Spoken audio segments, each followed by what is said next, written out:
Jamie, finally we get you on Real Vision. Great to be here. Firstly, get a bit of background about yourself, people who don't know you. So, how did you get to what you're doing, and then what are you doing right now? Yeah, well, there's almost no point explaining pre-crypto at this stage. No, I want to hear that. I want to hear the complete U-turn. This is the important part, right? Because scarily, I realized the other day that I'm 8 years in crypto, which is almost a decade. And given I'm 40, that's 1/4 of my life, which is kind of strange. And so almost anything before that, it kind of feels distant, perhaps not that relevant. I guess the only... I want to hear what you were doing and then why the hell you went to crypto. This is the important part. Yeah, well, the abbreviated version is started out, I guess, really in the Web 2 cycle. Found myself in WPP, the ad group, actually within JWT, which was the advertising arm that had a lot of the big prestige brands, but was really not doing very well digitally. They were kind of known more for TV ads and that kind of creative stuff. So I found myself there, and by luck, I found myself there at a point when that agency was under a lot of pressure. Their clients were asking them about a digital strategy. Social media was just emerging. I think Facebook had like 3 people in the UK as a sales team. I think MySpace was still knocking around, and they realized that they needed to wheel somebody into a room to show these clients that they knew what was going on. And I was literally the youngest person that they could find that was able to string 2 words together. And so I just found myself constantly being wheeled into the room, and being the opportunist that I am, felt, well, okay, this could work to my favor, and ended up being a digital strategist planner, for want of a better word, not having a clue what I was doing, but certainly knowing that I had more of a clue than all the other people in the room. And so I was very lucky to kind of just ride that fast track into kind of the digital world. I remember I was the first person to bring both Facebook, Twitter, and MySpace into, it was definitely JWT, and it may have even been the whole WPP group in Europe at the time. Wow. And of course, saw how both the institution that I was working with, but also these very large brands, or conglomerates really of multiple brands, were trying to adapt, and often failing, horrendously, and kind of rode that fast track into effectively creating my own digital agency. I was hired by a chairman for another group called Bang Communications. It was going through an M&A period. It just been acquired. There's a lot of consolidation happening in the market at that point, especially around digital competencies and stuff. People were trying to win more of the pie, or at least retain existing accounts through introducing new competencies. Created a digital department division within that group, and then left with some of the clients, and created my own, and went beyond communications then. So it was really, how could they leverage this 2-way communications channel, not just for the purposes of marketing, but also for product innovation, research. And so really began to broaden the application of effectively a media technology in the context of innovation. Worked with some very large organizations like Honda and stuff like that, multi-department, multi-territory rollouts of building whole new digital competencies, and kind of exited from that world and started angel investing. And during that period, I forget exactly what it was, but I was looking around peer-to-peer banking, peer-to-peer banking or lending or something like that. It felt like at that point, it was very hard to get a loan if you're an entrepreneur, something I suffered from, would probably still suffer from. You know, a lot of people. This was post financial crisis, I take it. That's when everybody started looking at this. That's right. And Yeah.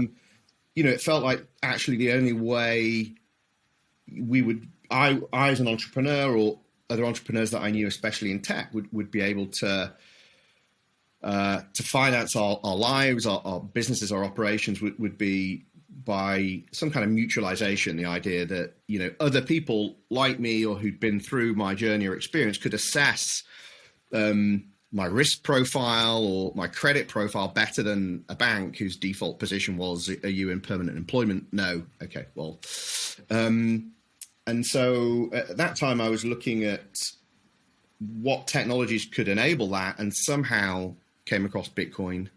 And having, one of the great things about advertising is that you get exposure to lots of different industries in a really accelerated period of time. And you kind of have to quickly get a handle on that industry, that market, the value chain.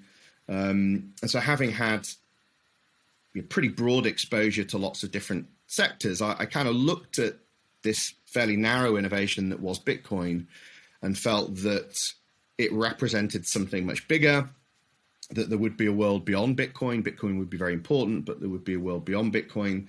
And the use cases effectively of blockchains that enabled digital scarcity, for me, that was always the thing that blew my mind, that you could have something that was digital and scarce, that fundamentally was a paradigm shift. And it's an overused word. And certainly back then when I was saying it was a paradigm shift, everyone was like, yeah, you know, whatever. It's just,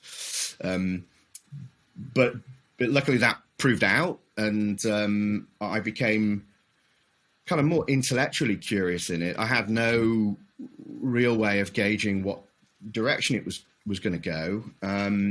But it felt like something that if I dedicated a decent amount of time and capital, I didn't have much capital at that time. It wasn't a big exit. It was a relatively small one, certainly in the context of crypto nowadays, but it was enough to, you know, give me a bit of a personal runway.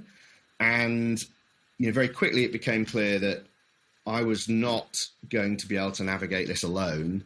The level of technical understanding that was required on multiple levels, but especially, you know, from a kind of software perspective, was going to be critical. And so I met one guy, a guy called Aaron Van Amers, convinced him to join me at Outlier. Basically said, look, I forget what it was, whether it's 6 months or 12 months. I said, look, I'll cover your personal costs for whatever period of time it was, and let's just play around with it, and let's see if we can kind of figure out where an opportunity exists.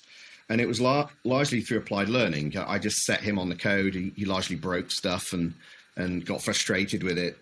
But it was a really good primer for us because we both got more excited by its potential, but we also got much more grounded in the reality of its limitations at that point and how far off we were from any of the use cases that people were saying would be possible at the time, which are inevitable. It's just on what kind of time horizon.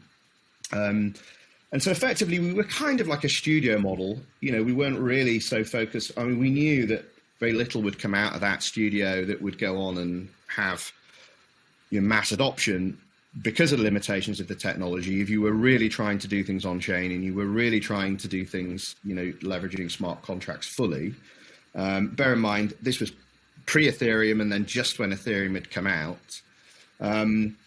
But it gave us a really good ability to understand the bullshit that was going on at the time. And I was blown away by just how quickly people started to cotton onto this stuff. And I think the first like big aha moment was, it was probably, if it wasn't Digital Assets Holding, it was R3, when they started to sign up all these banks into the bank consortium. We're like, holy shit, you know, this, for all the meetups that I'd been to, they were full of very weird people who had very little commercial experience. And it was very much a political movement, primarily a libertarian one. And certainly most of the people that I'd met, having come from quite a commercial world, didn't feel like they were going to know how to build a business on this stuff. And then all of a sudden you have all the banks piling in. Of course, it was very much blockchain, not Bitcoin narrative at the time, but still it kind of validated, okay, we're not so crazy. There is something here. You know, professionals in capital markets and banking see that there's something here.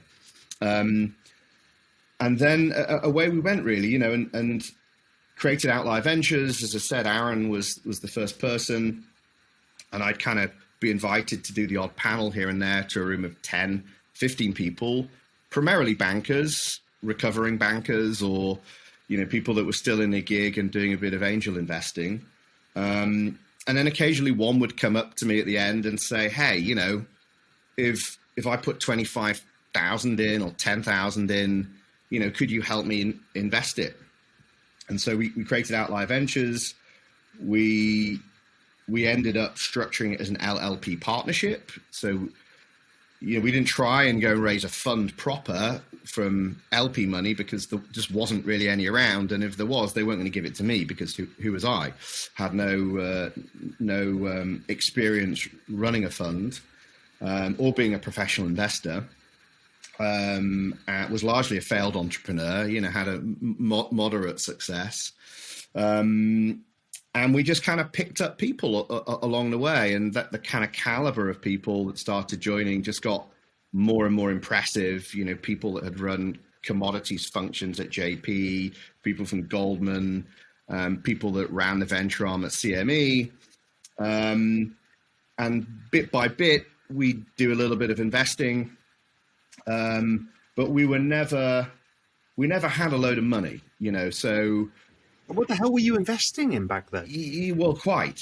I mean, and this was the point, right? So aside from Bitcoin or ETH or like whatever else, there weren't startups to invest in. And actually we arrived at this, you know, quite quickly. I did a blog post at the time, which was fairly notorious in that I think we'd spoken to like, because we put, you know, we were technically the first institutional investor in crypto in Europe, one of the first in the world. I think we're probably only 6-8 months behind Blockchain Capital, which say that they were the first. But we didn't really have any money, and there weren't really any startups to invest in. And so we just get pitched by, you know, people with concepts and not much tech. And I did this post called 99% of blockchain startups are bullshit. And of course you could say that's true about startups generally, but it was especially true in a blockchain context because it was a lot of blockchain washing. It was just a way to raise a bit of money and actually just do things in the same way that you would build a Web 2 business. And whilst we didn't know at that time what a Web 3 business or entity would look like, we knew it wasn't a Web 2 one. And so we kind of did this post which said, look, there's no point investing at the application layer at the moment, like in startups proper. There's a whole load of infrastructure that needs to be built. And until we know like how that scales, and actually it is usable by developers, there's no point working at application layer. And it was at that point that we decided to create an incubator and work with infrastructure projects that were building out, you know, these kind of fundamental layers or primitives in this emergent Web3 stack. And we do that for several years before we ended up becoming what we are today, which is an accelerator, which is focused on all layers. Did you come across, because there's, you know, it's pretty rare that this comes out of the UK because the UK has been pretty slow on a lot of this. But there was a few of you around, KR1. Yeah. They've done a very interesting job. I guess Simon Dixon was around as well. Yeah. There was only a very small group of people in the UK. It's slightly lonely because you've got nobody to talk to. Yeah. And, you know, again, none of us really had any money. Like maybe we had some personal gains. Like there was certainly, and I think it's only really recently that even, you know, Fabric Ventures has managed to unlock some money from, you know, the kind of European funds that are available as an LP into into a crypto fund. Like literally, I think in the last 12 or 18 months. This is 8 years. So really, it was angel money for us. It was pooling angel money, and there weren't really any... and kind of friends and family angel money. People who came into your universe and like, yeah, I'm interested. I'll stick a few grand into this. Yeah, and more to learn, right? And right. We were dangerously early. I mean, you were kind of lucky to survive. Really, I mean, for several years we were lucky to survive. Just to be able to be in the game. And so in the absence of capital, what we did was we had to develop a value proposition. And, every VC says they're a value investor and they provide value because they don't want to be perceived as, very commodified capital. But I mean, we really did because we didn't have any capital. So, project would come to us and they'd expect us to be able to give them money. And we're like, well, we can't give you money, but, we could help you with this, that, and the other. We were able to get a small but continuous inflow of angel money into angels joining Outlier that would allow us to kind of develop this proposition.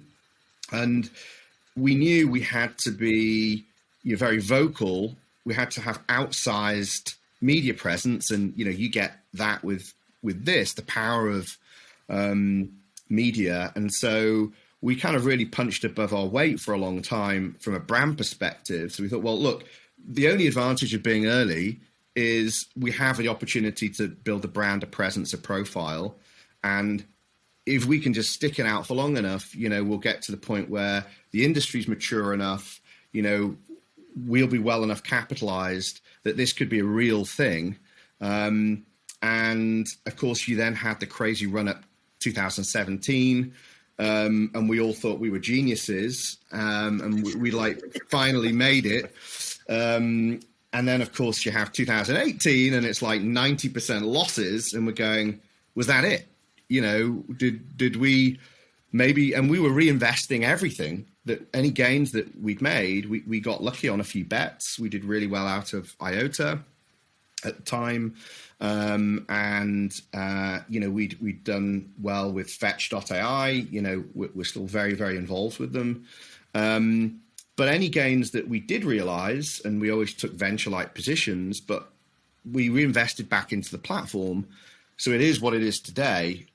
Over 8 years, we're in a really good position financially. I think it was only this year that we took any money out of the partnership, and it was a very modest amount of money as the first distribution.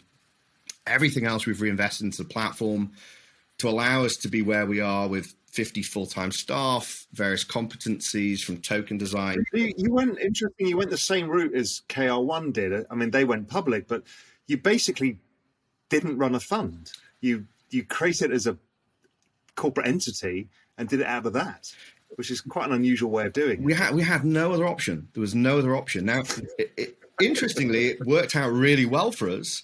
Especially because we did it as a private entity, because we have much more latitude, much less overhead, admin, all this kind of stuff.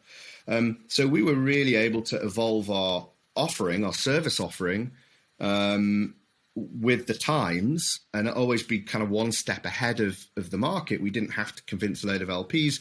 We weren't obliged to distribute any returns. We were able to reinvest all of them, like literally 99% of any gains we've ever made have gone back into Outlier. But, then coming back to 18, we thought, well, shit, did we just blow that opportunity? We could have taken a load of cash off the table.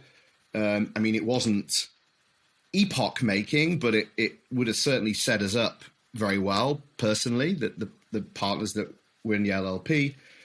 But we didn't. And, 90% losses and as convicted as we were and are to the space, you can't help but wobble. We really thought, okay, was that it? Maybe tokens aren't going to be a thing again. We decided to stick it out. Again, probably because we just didn't have a choice, right? I mean, we were in it. We'd already invested. What else are you going to do? You're now unemployable. Correct. I mean, I'd argue I was always unemployable, but I was especially unemployable now.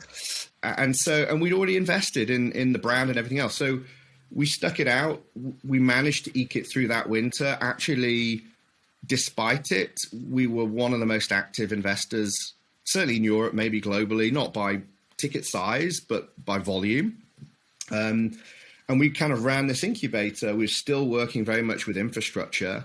But then, through kind of 1920, this kind of Web3 stack began to mature. It became more usable by developers. And people always, when they think of Web3, they think of adoption in terms of end users. But end users are a byproduct of developers building dApps. And developers, until very recently, and I'd argue, maybe even still the majority of developers still can't build dApps effectively. You weren't going to ever get, a scalable dApp business equivalent to a SaaS recurring business model or any of these kind of things. But as this infrastructure began to mature, we started to see more middleware coming through. We kind of moved up the stack. We started to work with some more middleware projects. And we realized actually there was now this inflection point. I actually forget what the year was because COVID's just thrown me off by, times, and in crypto times a double weird thing. But I think it's probably 3 years ago.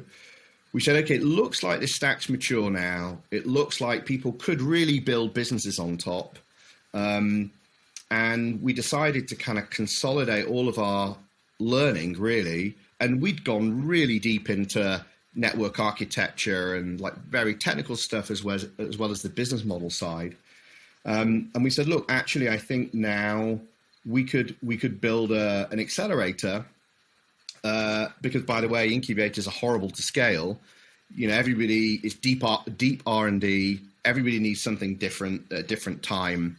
You end up with a massively underutilized business of very expensive specialists. So we could only ever really work with a handful of projects when we were much lower in the stack.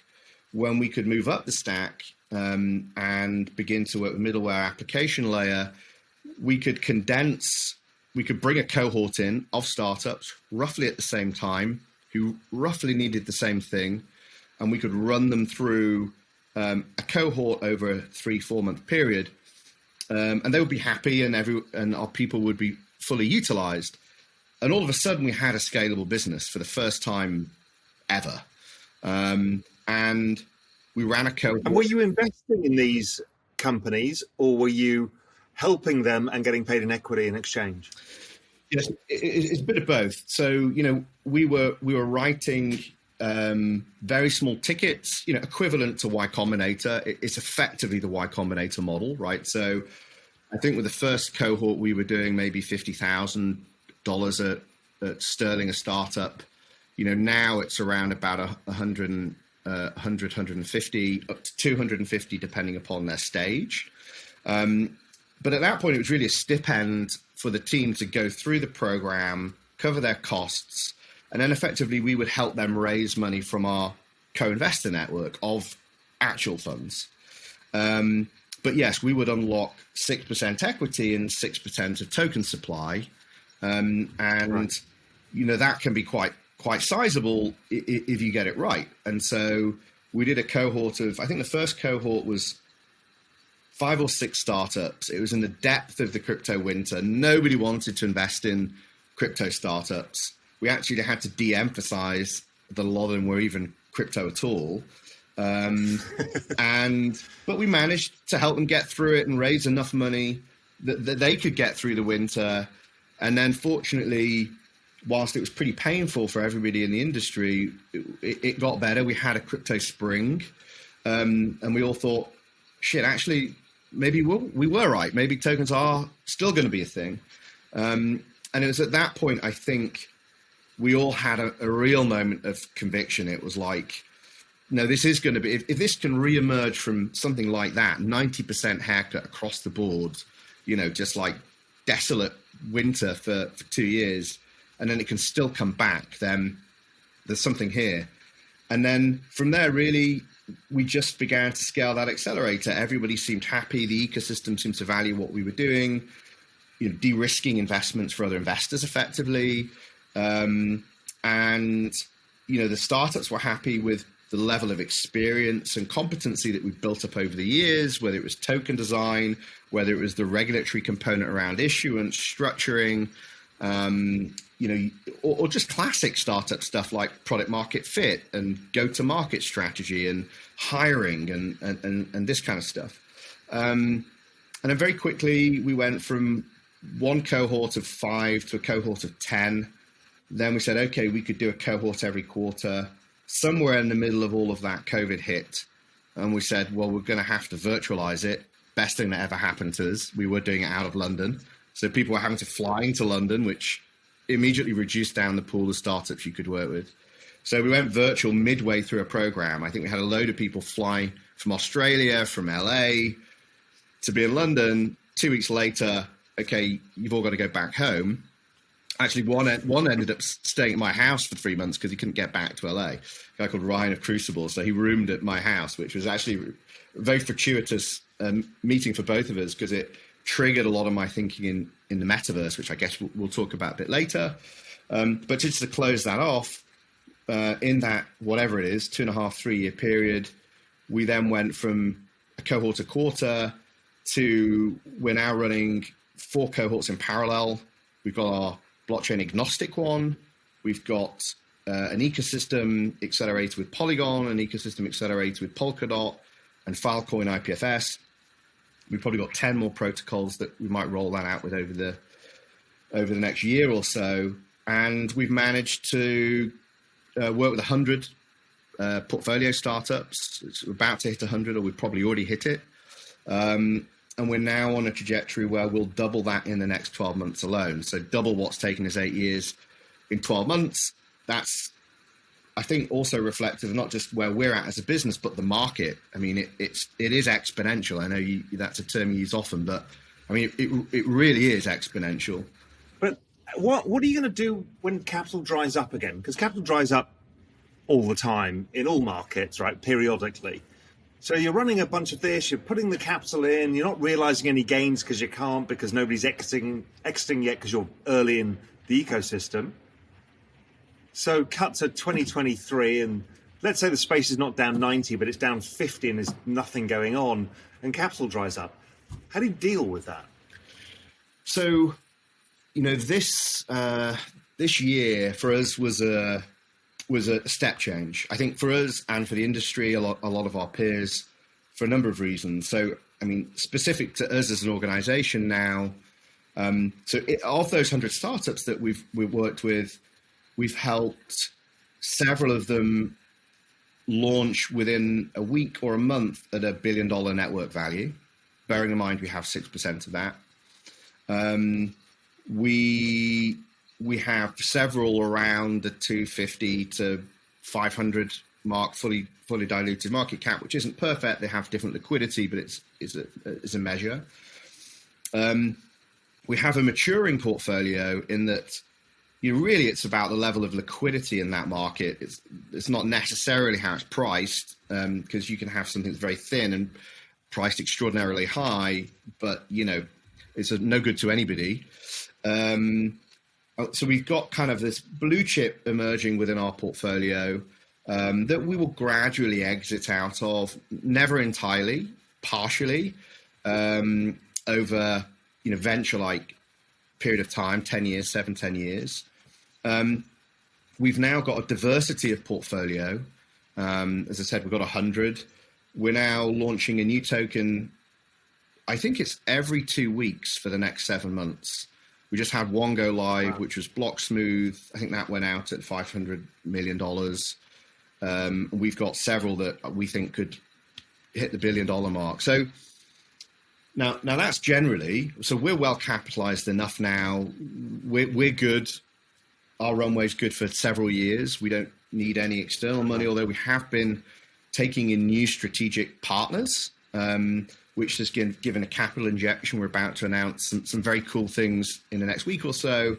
We'll get into that a little bit later. The kind of composition of the membership is no longer just bankers and techies. It's extending into culture and media.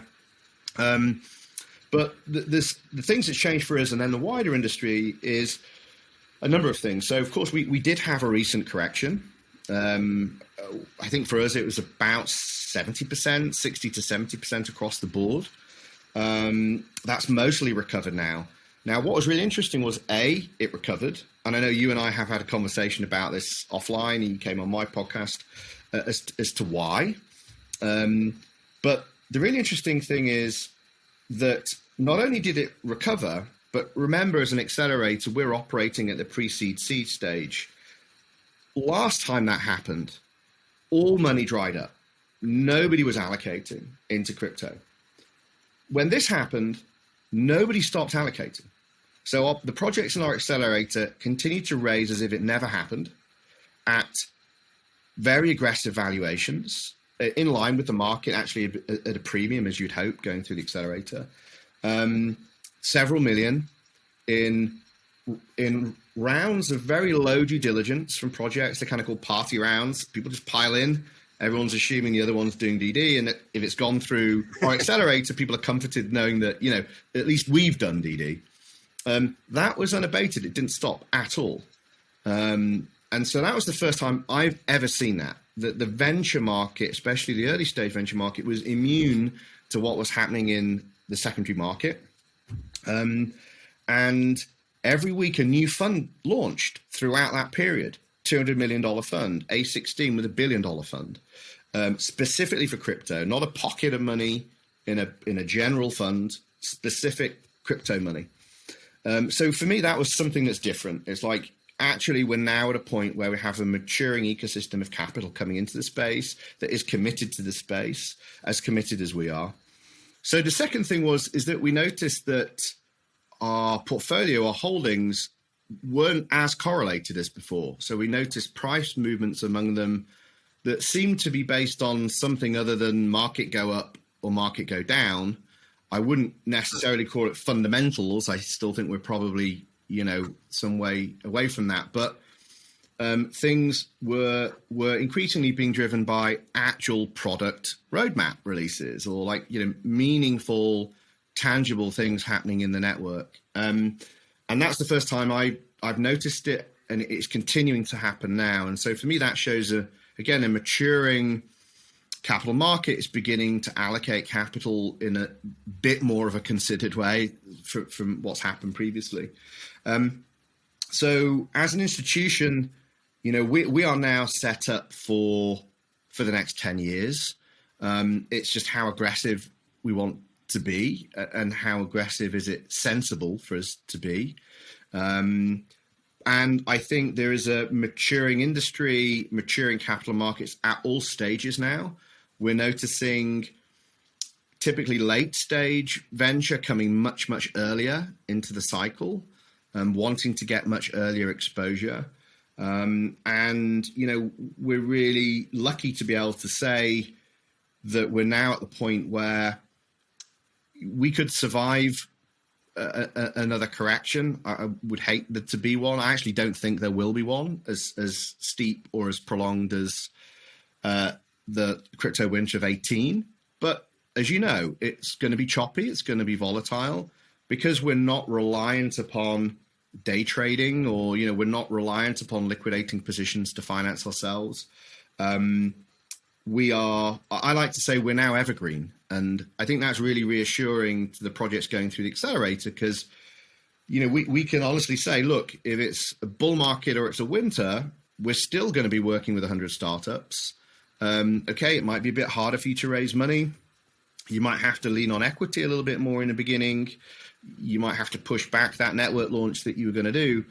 But, we have helped startups raise in any market condition. And we actually, having been through this, the trauma of our own survival of all of this, is we insist the projects that go through our program raise at least 12 to 18 months runway. They always have 12 to 18 months runway at any moment because they need to be able to know that they can continue with their roadmap and executing irrespective of what's going on with the market. And I think that discipline, both our side and their side, creates a different breed of startup. So as you've now matured, like me, your focus, no, not you personally, No. your focus has started shifting into the broader kind of, I would call it the consumer layer. Talk me through that journey of why you started becoming more interested in where this is all going, and that kind of the more consumer area of this, which I think is gigantic. Yeah. So one of the benefits of being an accelerator is if you're any good, you need to be in a sweet spot of 6 to 12 months ahead of the wider venture market. If you're too ahead, then there's nobody following on investing in the things that you've accelerated. And if you're too late, then those projects aren't going to join an accelerator because it's going to be very easy for them to just raise money themselves directly. So you kind of have to sit in this sweet spot. Now, if you manage to occupy that sweet spot, you'll see a large volume of startup, pre-seed, seed stage. And, I'm talking thousands of startups. So for us to have invested in 100 startups, primarily through the accelerator, let's say we've spoken to 3,000 plus startups. You see basic pattern recognition. You don't need to be a genius, right? It's just by virtue of, 15% of those seem to be doing something with this NFT thing. And a subset of those are applying it to art or music or a particular category. And within that subset, there seem to be 3 different approaches to kind of tackling that go-to-market or, whatever it might be.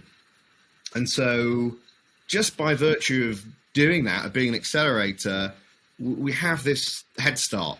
And so what we started to notice in last year, probably summertime of last year. So prior to that, 2018, there was the crash. And then the kind of crypto spring came through, and it was really about DeFi. It was the DeFi summer. Everything was about DeFi. And you saw that a year in advance of DeFi coming into mass kind of knowledge base, essentially, because you're accelerating, you see it a year early, essentially, right? Right. So we were seeing what's going on with DeFi, but then in parallel, we noticed this thing that was happening in NFTs, and it was actually totally disconnected to the DeFi world. The people that were working in the NFTs, it was literally like the Ethereum community split into 2 after 2018. And the NFT community just kind of quietly got on with it. It was mainly the more creative-oriented people.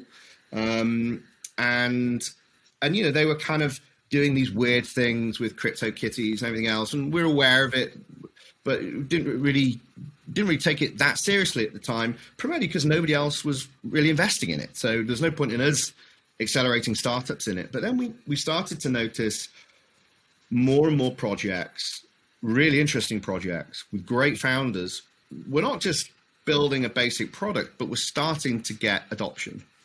Like adoption actually that you weren't even really seeing in DeFi. DeFi is still a very, very small subset of crypto, maybe still less than, still single-digit percentage terms of overall crypto is put to work.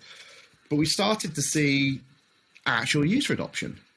We've never really seen real user adoption outside of crypto, beyond the speculative component with ICOs and Binance. And so we started to kind of explore it. And the more we looked at it, the more we realized we were starting to see this Web3 infrastructure that was primarily financial tooling, this kind of proto capital market, begin to be applied to creative industries. And what was really interesting about that is it was bringing in an entirely new type of user, an entirely new type of founder, and it was getting real user adoption.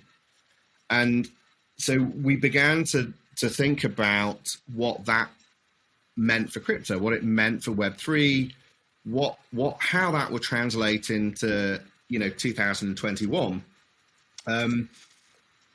we went away, and over Christmas, I kind of locked myself in a room and just started to think it through, started to read other people kind of noodling around on what's going on with NFTs. And there was some like little mentions of Metaverse kept on popping up, and it was like slightly disjointed and it was very messy. But it kind of, something clicked. And during that time, we came to the realization, and we got some brilliant minds, both in Outlier and now within our growing portfolio, that I could lean on, this brain trust, to say, okay, well, what does this mean? Like, how could Web3 and its stack and this tooling be applied to what industries, what use cases, what limitations, what primitives would still be needed? And it became very clear at that point that the way to look at crypto wasn't in isolation. It was actually in the context of gaming, entertainment, the creator economy, what you might loosely define as the metaverse. And in that context, it was really Web3 beginning to take on Web2, and all these businesses that have been built, whether it's, a social media platform, a proprietary monopolistic social media platform, whether it's very closed proprietary gaming environments. And I remember, I think I had a conversation during this time. I was talking to Beeple. Somebody introduced me to Beeple over Christmas, and we were chatting. And I think he'd done his first sale by then. I can't remember, which was a turning point, but obviously just a warning about what was got to come with his major sale that happened later in 2021. And we then began to think of Web3 as an operating system for the metaverse, an open metaverse, one that was fundamentally different to the Web2 worlds that we would experience now, one not based on platforms, closed proprietary platforms, but open platforms that allowed for all the principles we knew were important of Web3, the sovereignty of the individual, data, the transferability of wealth. And then we published the Open Metaverse OS operating system, the paper, I think it's first or second week of January. Of course, this was before all the crazy numbers that started happening on Nifty Gateway, the major Beeple sale, Top Shot explosion, Facebook saying they're going to transition into a metaverse company. And to be honest with you, I think we've even surprised ourselves how right we got it, because, I think it was us and maybe Piers Kicks. Almost in the same week, we were racing to publish our metaverse paper. I knew he was working on one, and he beat me to it by a matter of days. So I was greatly annoyed with that. But actually, they were very complementary things. It was kind of coming at it from a slightly different perspective. Yeah, because he came really from gaming, and you came from a kind of broader perspective of what the metaverse is. But yeah, right, super interesting. Right. And then, look, fast forward, and again, I mean, if you think about Axis wasn't even really a proper thing then, it was a very fringe game. It's now the highest revenue generating game by month. You combine the primary and the secondary, that any game on the planet, including AAA games, free-to-play games. It's category defining. Sotheby's and Christie's are regularly doing NFT sales. Shopify's integrating them. Twitter's doing PFP integrations and profile pictures, and now we're at the point where almost every incumbent in the entertainment industry, the media industry, the fashion industry has to have a view on NFTs. Are they going to integrate them or not? Steam recently just said they're not. Death knell for them, by the way. But nevertheless, they were forced to come out and say they had a position on it. That forced Tim Sweeney of Epic Games to say, well, they will integrate NFTs, but in a more permissioned way. And of course, then Facebook saying that they're going to transition into a metaverse company. So, I've never seen, and again, I mean, I'm not young, but I'm not old. I saw the Web 2 thing happen with social media. It happened quite quickly, but still over several years. With NFTs, of course, the innovation's been around for several years, but like the explosions really only happened in a matter of months, several months. And I've never seen anything like that. I don't know if you've ever seen anything like that, but no, and I can't keep up because it's innovating so fast. There's so many projects. It's kind of like a wall of information that I've kind of had to shut out. I read a few people on it to try and keep up with the cultural trend, but I've just had to say I just can't cover that space. It's like DeFi has become a bit like that as well. It's like it's almost impossible to cover now. Yeah. Well, I mean, and we've got 50 full-time staff.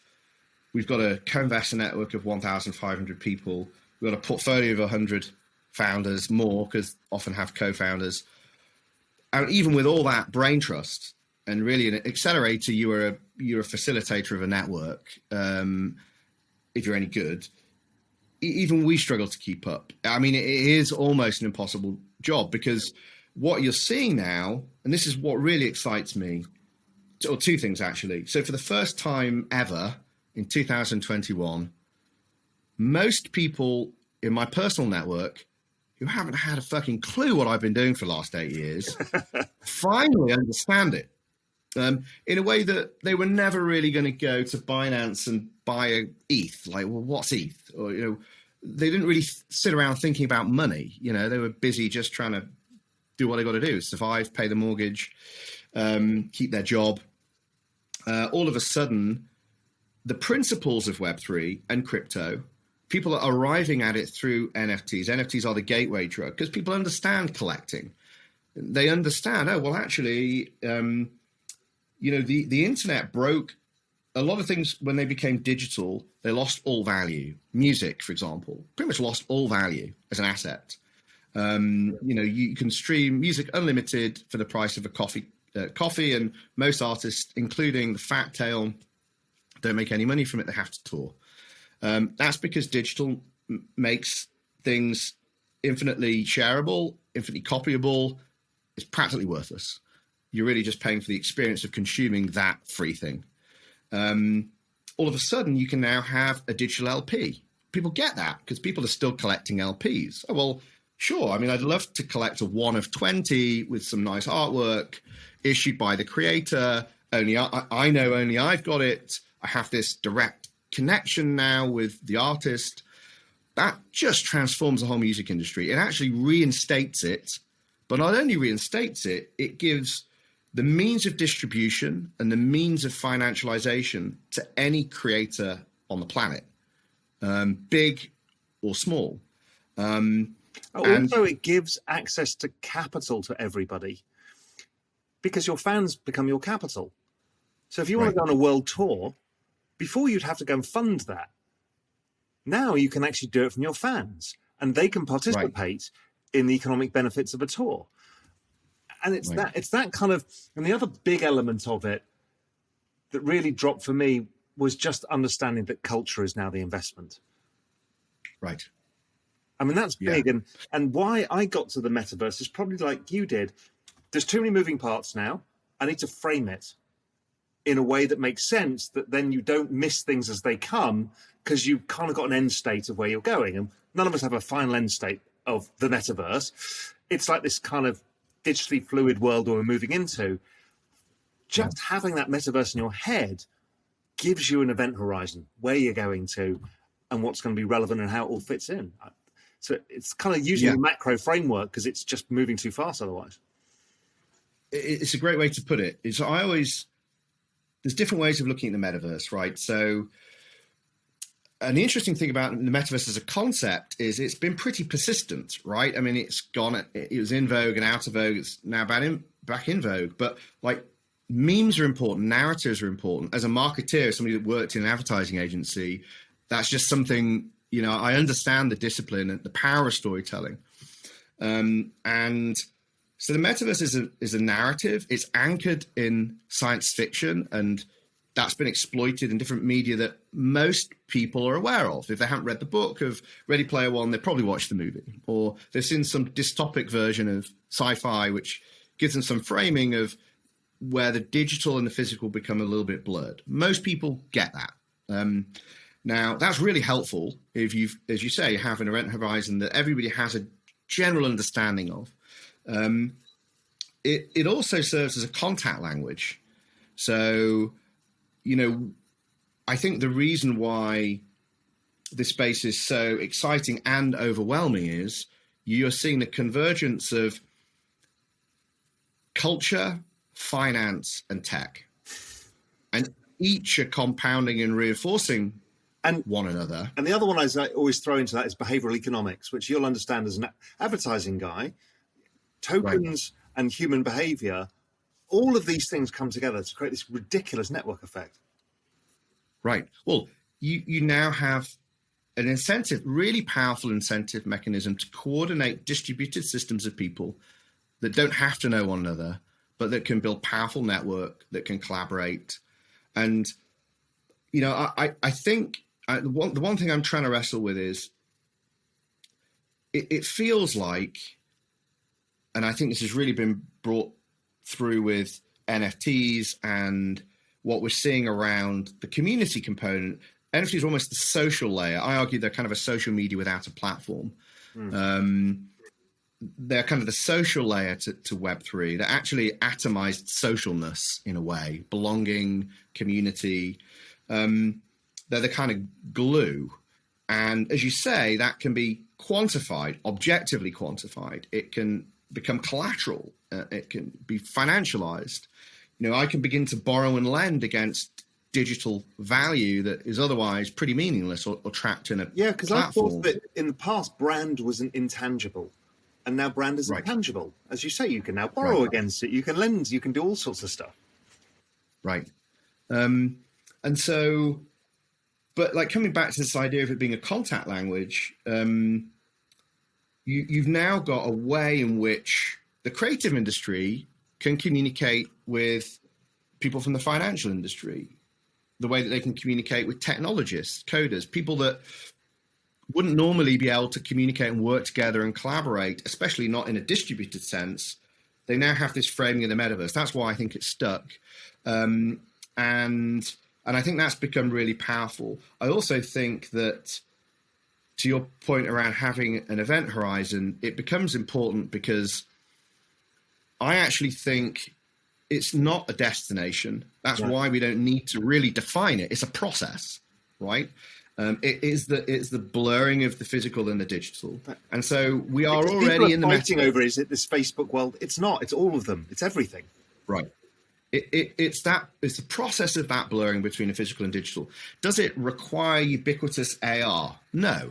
Does it require affordable VR headsets? No. Does it have to be 3D? No. It's just when we stop differentiating between physical and digital, it becomes kind of one and the same or increasingly blurred. Now, the other reason why I think it's important to think of it as a process is it can be a process of capture and control. So in the context of Facebook and what it's doing with Oculus, wonderful bit of hardware. I've got one in the other room.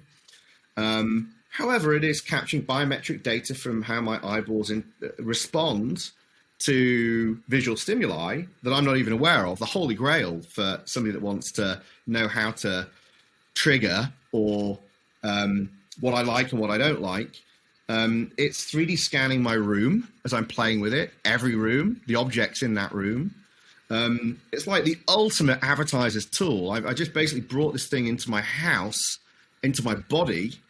It is a dystopic process of capture and control, right? If it is just Facebook extending their current business model to the metaverse, which it undoubtedly is, because it's almost impossible for it to exit out of that business model.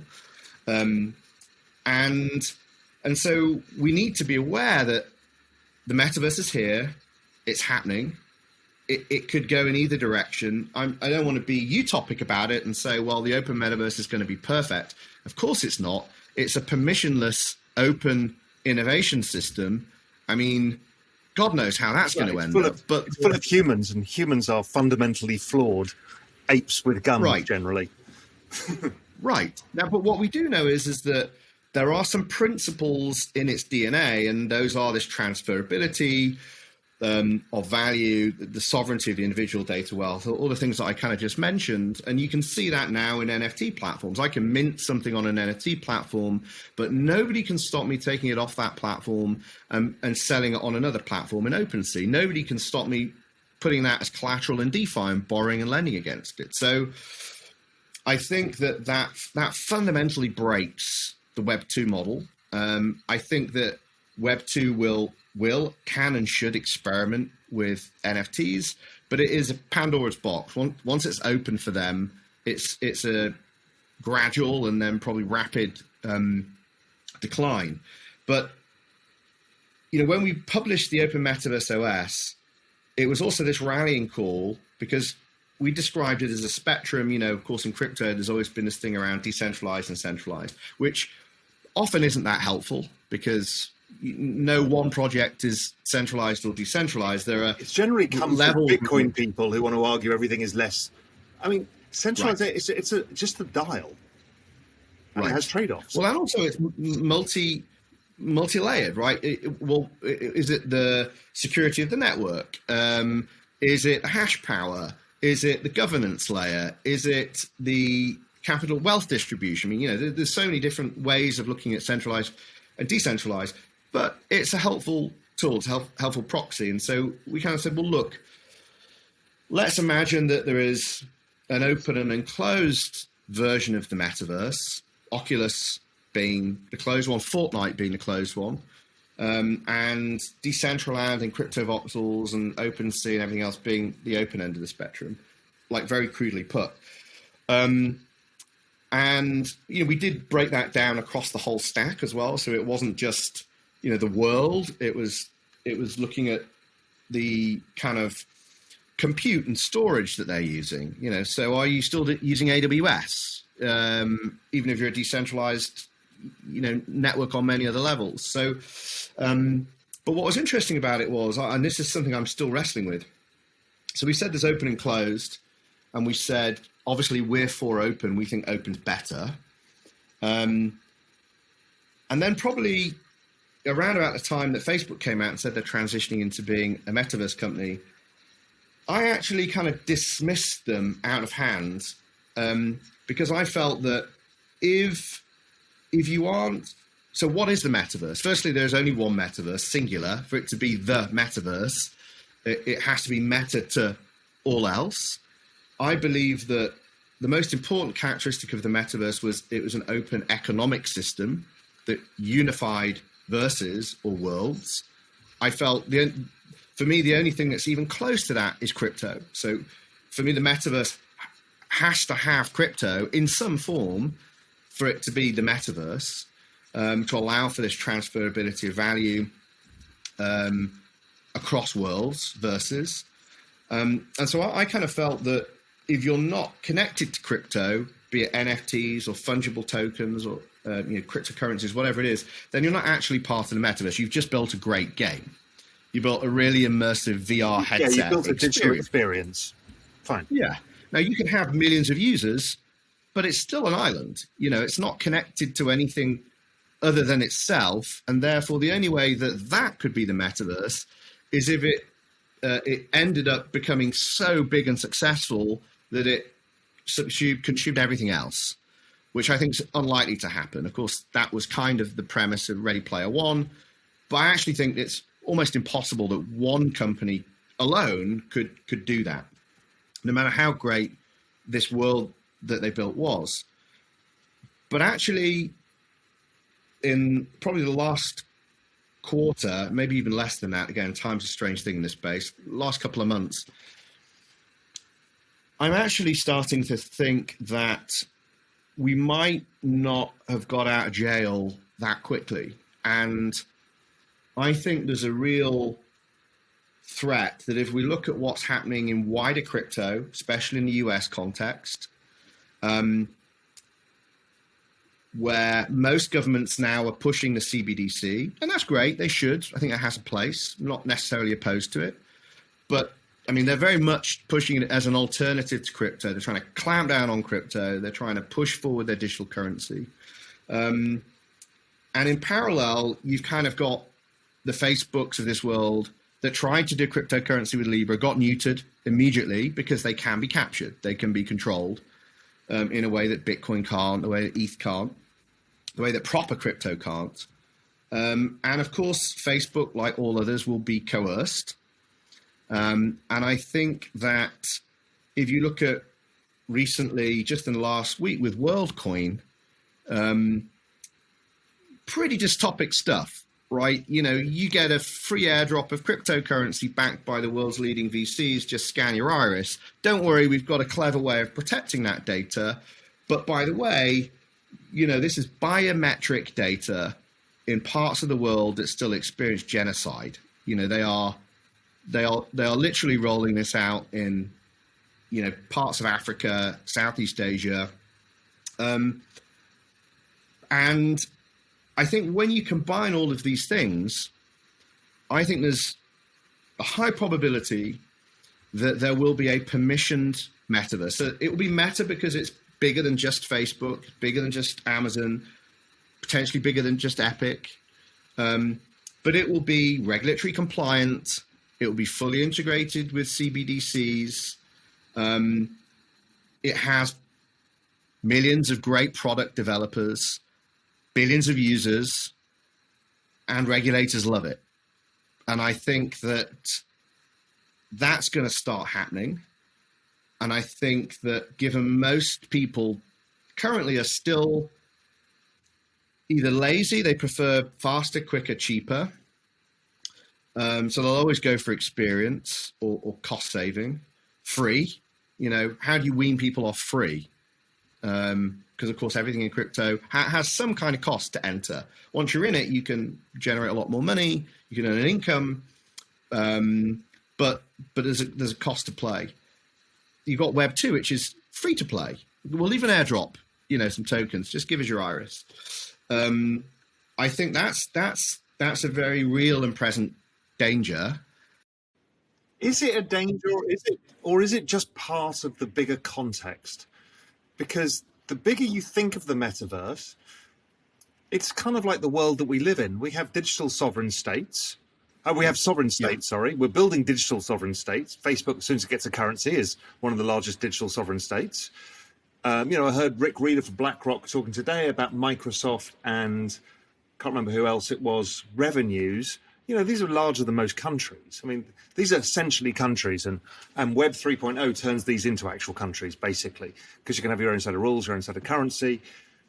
So it kind of makes sense that the state sovereign world that we currently exist in, that is your passport, is going to be interoperable with these worlds, and also separate. And some of these worlds will be secretive worlds, and others will be. I kind of think that it's all the same thing. And I know people are obsessed by privacy and all of this. I'm like, yeah, you say that, but you're on Twitter and you're using Google all day. You've sold yourself a decade ago. You lost that war. So you don't fight it now. Well, Raoul, you know the problem? The problem is this, that, so I think you're right to a degree. But the problem is, again, if you look at these as economic systems, not just nice user experiences, not just software agreements with users and T's and C's that can be revoked and all that kind of stuff. As you say, stuff we will tolerate. I still use Amazon. I hate Amazon, but I love things being at my door in 24 hours.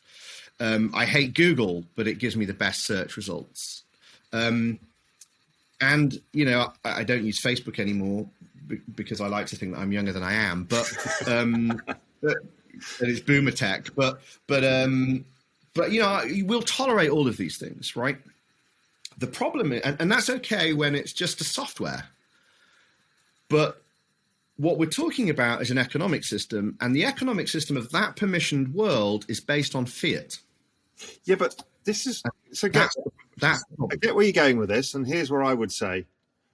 So, right now, there is no competition for you in the UK as a sovereign individual. You are a UK resident, you live there, you pay taxes, and there's nothing you can do about it. You're trapped in the game, right? Yeah. You can leave like I did and come and live in the Cayman Islands, and I'm in a different game. But we're trapped in our own games.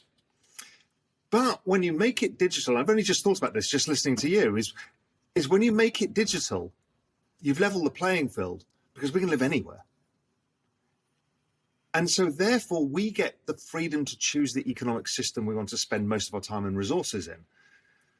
Yeah. So yes, we might be a physical UK passport holder, but we may end up living in CryptoPunks universe that gets built out over time, and we pay our taxes within that, whether it's gas fees or whatever it may be, right?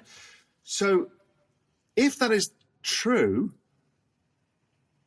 then the better ecosystems will win a larger share of the economics, because it's basically a free market economics. Yes, the governments will try and make it not as free market as possible, but it wins, which is what, I've had in your head is your kind of exit fiat, enter the metaverse. It kind of does work. And the only one missing piece is the key piece, I think. The key piece for me, for everything, is a digital identity with zero knowledge proofs. And then I'm so glad you said that. Absolutely. Absolutely. And this is an argument necessarily that's been made with the metaverse. It's been made with crypto for a long time. The book, The Self-Sovereign Individual, hilariously made with the father of Jacob Rees-Mogg, but a seminal book on what would happen when the individual became sovereign, as you said, where they could, it was written in 2000, very prescient in many ways, talks about the collapse of the nation state, how you'll have a rise in populism, how you'll have a flight of capital into places like Singapore, Dubai. It actually delighted in that. And to me, that made me a little bit uncomfortable. I'm kind of a libertarian, but like not an extreme one. I care about the people I would leave behind in the crumbling nation state, right? I don't, it's not just, but it talked about this idea, the easier it was for me to move my money out of one system and into another system, the more it would happen, the more you'd have capital flight. And of course, the reason why China's shut down Bitcoin mining is it was a great way to turn physical hardware and energy into capital flight. You literally could mine internet money that then had exited China. You could turn an investment in China into capital flight. Yeah, and of course, using state-subsidized electricity. So you're basically robbing the state's capital and then taking it anywhere in the world you want.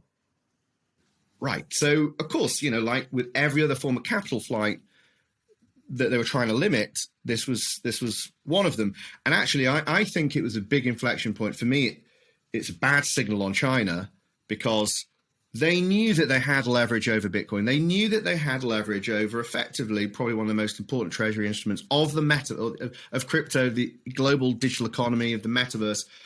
And they forewent that for more short-term capital control, which I think they understand that, by the way. I don't think that's, there's a reason why they let it flourish in China for a very long time. But they forewent that leverage that they had as a state on the Bitcoin network. It was always a big criticism of Bitcoin. Now, of course, it's, hash powers moving to the US or getting better distributed. But coming back to the central one. Yeah. What happens if they did it on purpose? Because they know that if you give the hash power back to the United States and the Western people think it's their thing, then they exit the fiat system of those countries and undermine the dollar. Why the hell would you not? If you're the big argument why you shouldn't do it because China has all the hash power, fuck it, give it back to the United States and watch them all migrate. I mean, that's honestly, it wouldn't surprise me. And if you think about it, it's a form of economic terrorism. Crypto could be considered a form of economic terrorism, right? And so if you think that actually where code, you got to remember in the US with open source, it came down, just open source technology and cryptography became a principle of freedom of speech. That was the only way that cryptography managed to survive. Open source cryptography managed to survive because there were these principles, fundamental principles, which stopped security apparatus fucking with it. And I actually think crypto, it might come, cryptocurrency might come down to that same argument ultimately the Republicans will be like, look, you know what, this is now, we're going to go to the Constitution, and this is a freedom of speech issue. But like, putting the politics of all of that aside, you're absolutely right. You know, was it a defensive move or an offensive move or both? I think it's probable that it was at least one of them, because China got it. Trust me, China gets it, and China knows it can control its economy more easily and insulate itself to a degree, because it's already created this firewall around its internet in a way that, you know, a more open free market economy is not going to be able to do the same thing. But I think, you know, ultimately it will come down to this idea of exiting fiat and entering a metaverse, the open metaverse. And exiting fiat doesn't necessarily mean, you know, taking 5% of your treasury if you're a corporation, or 10% of your savings into crypto, and literally exiting your money. It can be, as you say, you're exiting your attention. I'm migrating my attention from Web 2 platforms into Web 3 platforms. I'm going to be remunerated for those. It could be that you're plugging in a mining rig. It could be you're allowing for some of your compute capacity, latent compute capacity in your computers to be used in a network, or GPUs, or it could be a play-to-earn game. You know, attention and time migrates out of the fiat-based systems of work and labor and taxable income, and into this open economic system, this universal open economic system.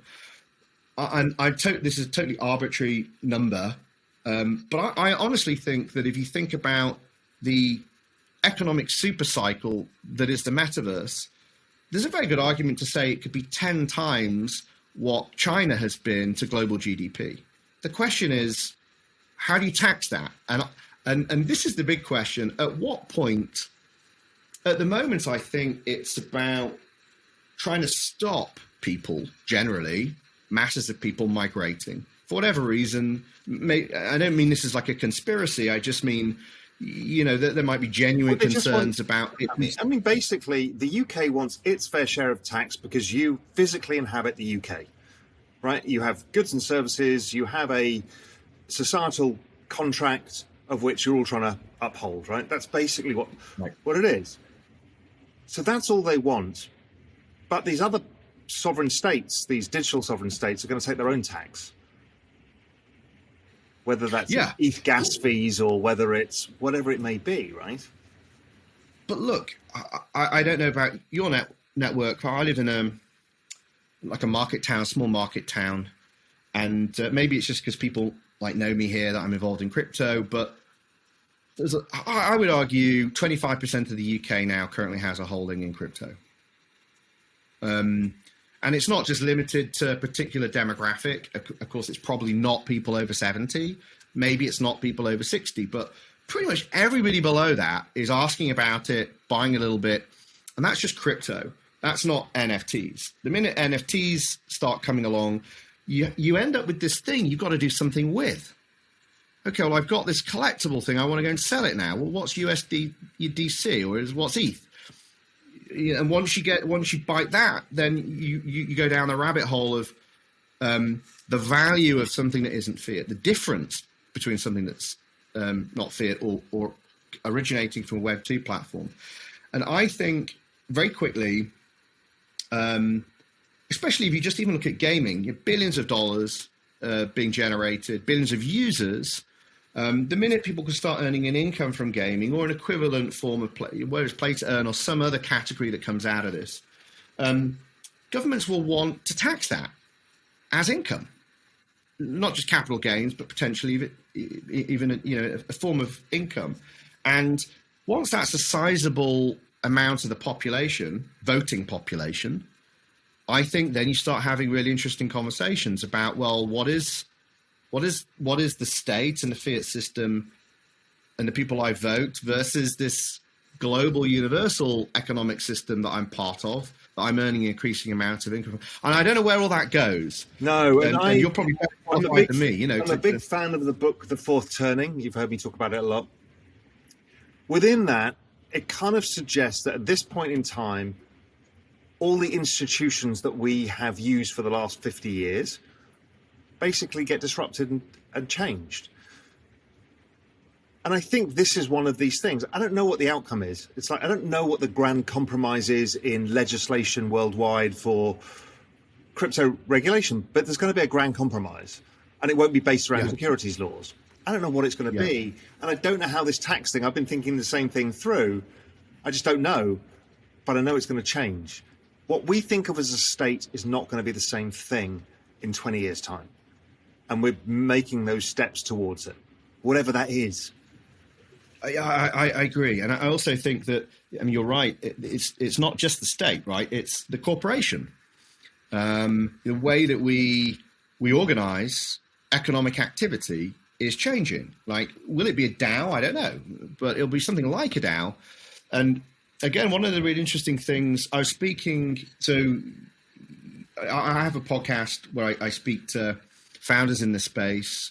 It's called the Open Metaverse podcast, bit of a plug there. It used to be the founders of Web3. But I had one of the co-founders of Cosmos, and I had a really interesting conversation with him around this, because he ultimately sees what they're building at Cosmos. They kind of have a philosophy of Cosmos. It's not just about technology. He's very focused on blockchains as a means of collectivism and how we organize. And he said, you can't have that without politics. To abstract that away from politics, it just doesn't make any sense. And he hates the fact that so much conversation now is just centered around a self-sovereign individual. And I actually think one of the things that came out of that conversation with him was, maybe for the first time in modern history, we've kind of found a way to reconcile free market fundamentalism and collectivism. I'm not going to say socialism, but collectivism. And that's insane. I'm quite mind blown. I had this conversation with a friend of mine, Mark Hart, who's been known on Real Vision, and he's an amazing thinker. I had this exact conversation. While the world has been busy polarizing itself into left versus right, and we've seen it particularly with vaccines and masks and COVID and all of this stuff, and somewhere within what's going on in crypto is actually the ability to build a grand compromise where you can look after society and still be a free market capitalism. Because, a lot of the libertarian ideal kind of falls apart because nobody wants to care about society because it's all about yourself. But somewhere within this, you're dead right, and I've just been starting to get my head around it, is actually the two things can coexist because of this new system. And it was very difficult to coexist before. Yeah, it probably works in Singapore. It's probably a country where you can have this pragmatic solution-based system, which has societal structure, but it's still a free marketplace. But there's not that many of these. They're kind of... Well, and also Singapore, I mean, I love Singapore generally. But the problem is it potentially breaks down because it's hierarchical. There is still a family, and if something goes wrong in that family, then there could be a problem. Right. That's right. And versus a distributed system where you could argue it's anti-fragile. If something goes down, it can bounce back. It can be more resilient. But the trade-off is, without a hierarchy, it's difficult to build a business. Well, but this is the point, right? So, the awesome thing about DAOs as a concept is, I mean, I don't think they scale past a certain number, but they don't need to, because actually it is about quite localized is the wrong term. It allows for a very specific form of collaboration for a very specific thing, and it allows for fluidity. So I can freely move in and out of it, and I can exist in multiple DAOs that may interact, they might not, they might overlap in user base, but there is this fluidity at a global level, and we've never had a way of organizing society like that before.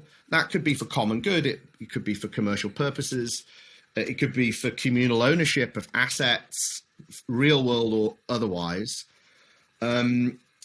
But again, within this system of free market, where you can bake in incentives and disincentives, by the way, to allow for game theoretics to play out. But the really awesome thing is, if you compare it to the world now, in the world that we live in now, and again, like I'm often speaking about things I'm totally not qualified to speak about, right? So I'm highly uneducated, and I don't have qualifications in economics or sociology or any of these things. It's just I'm curious. Mine were from Plymouth Poly, so it doesn't matter. Right, there you go. Well, you did better than me, though. I don't even have a degree. But what's cool about it is that there are all these little socioeconomic experiments happening in parallel, in the thousands, tens of thousands, soon to be millions, and everybody can see the results. What's working and what's not working. They can copy and paste, they can tweak things, they can iterate.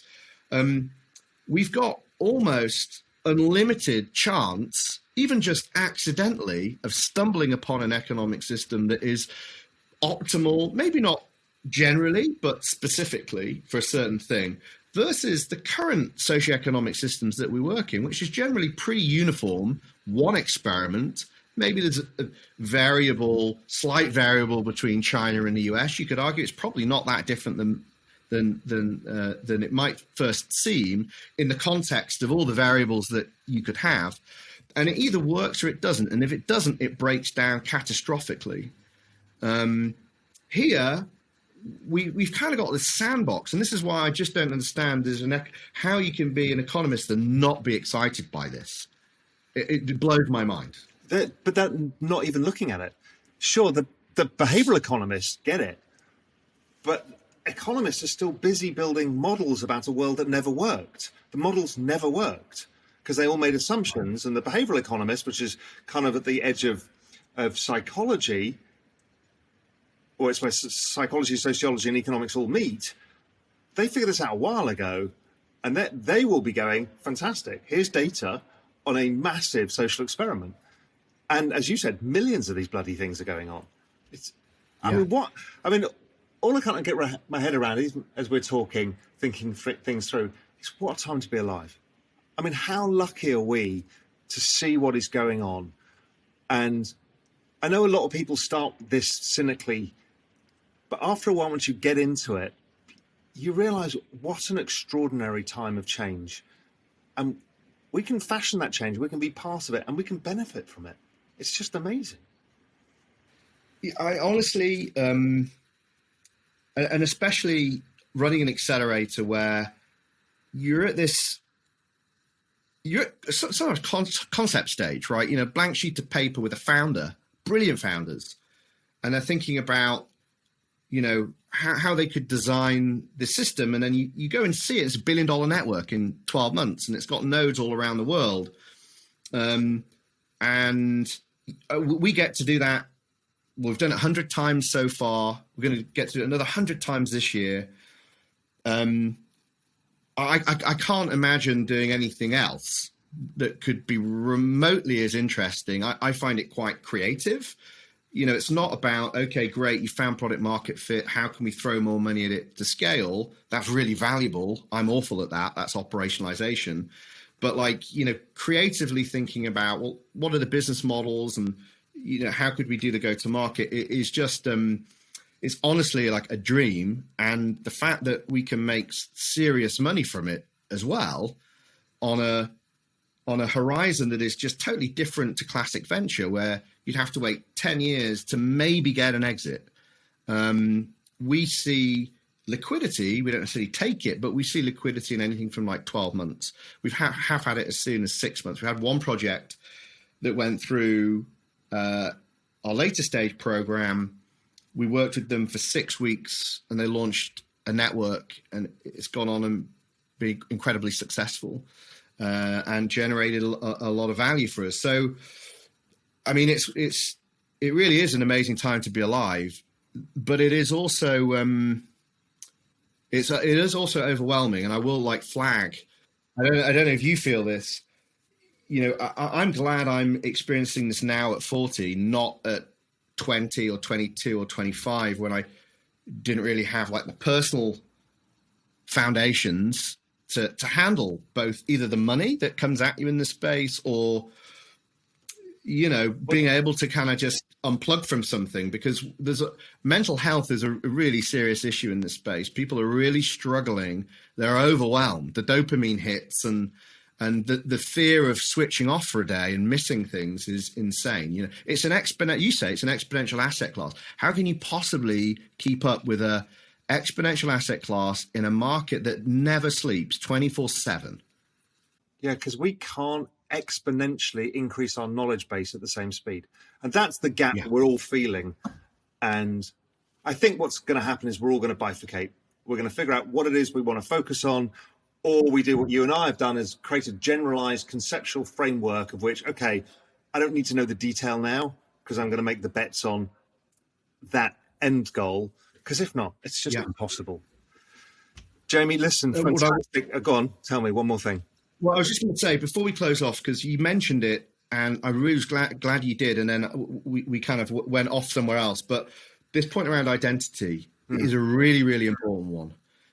And I'm glad you raised it, because not many people fully grasp the importance of self-sovereign identity for Web3, but also for the open metaverse. And it's not been solved. And until it's solved, decentralization is a fallacy. It doesn't exist. It's not possible. You are always relying upon somebody to mediate your identity, and to mediate how you interact with somebody, and it is revocable. And so, we've been really committed to this for a while. We got very involved with a project that was called the Sovereign Network, which wasn't tokenized, which was out of the US, which had some very brilliant and well-meaning people working on it. They had node operators, including large organizations like IBM. They were working with WC3, the Web Foundation, on DID standards, decentralized identifier standards, and zero knowledge proof, verifiable claims, and lots of really wonderful technology that's been developed for over a decade. But the problem is it didn't scale, and because it was very easy to attack the network, because there's no cost to attack the network. And so when we started working with Sovereign at the time, it was, well, how can you actually need not a currency, but you need a digital commodity to underpin it. So there is a cost to be a malicious actor in the network. And that cost needs to be, like with Bitcoin, higher than any kind of value that you could gain from gaming that system. They tried to do it out of the US for various reasons. That didn't work. Lots of lawyers ended up getting very rich off it. But in the end, we kind of worked on something that took that base code. And the amazing thing about crypto is people can always complain, 2017, loads of money got wasted. It got wasted on open source technology. And so because it's open source, it's not that wasted, because people can take that code base, they can reapply it, they can do something with it. And so in this instance, a team took it, it's now called Checked, CHEQD. They graduated our Accelerator program very recently. It took us over a year to make this thing happen. And they have built a tokenized instance of a protocol specifically for SSI, based upon DID standards from the WC3 World Web Foundation. And hopefully that will be birthed into the world this year, maybe early next year. But what's really important to say is that in parallel to that, I only just saw this yesterday, apparently Google, for some reason Mozilla, I think it's also Amazon, are trying to block DIDs as a standard in the World Web Foundation, of which I believe they have a pretty significant say and influence, because of the fact that it fundamentally threatens their business models. Because the reason why, if you have portable identity that you control as a user, all its associated data, metadata, any other forms of digital value that's attached in the vault, if I'm freely in control of that, that fundamentally breaks the Web 2 paradigm. I argue, to what you were saying earlier, it also kind of breaks this relationship to the state to some degree. It's not solved for. I'm not saying that checked will necessarily definitely be the thing that solves for it, but if it's not checked, it'll be something like checked. We're really excited by it. And I think that's going to be a really critical thing to solve for any of the stuff that we've been theorizing about to be possible at scale. Yeah, because if we're going to a new world, you need your digital passport. And it comes with your set of rights, as your passport does. And we just need it, and it'll come. And that'll be a game changer, as you say. It'll change economic models. I mean, the ramifications of it are gigantic. And yes, Google must realize that, as do governments. And there'll be, again, some compromise. There'll be certain parts of that information stack that the government will own. And there's nothing we can do about it. But there's a whole bunch of it that won't be. And this is what Punk, whatever his number is, talks about with NFTs. You know, he's talking about NFT can be your digital identity. Listen, fantastic conversation. Loved it. We will definitely do this again because in 3 months' time, everything's changed anyway. So by the time we catch up, the whole world will have changed again and will have been proven completely wrong. We've just got to stay sane. That's all we've got to do is stay sane for 3 months, right? Easier said than done, my friend. Yeah. Awesome. Thanks for having me on, Raoul. Really enjoyed it. Yeah, take care.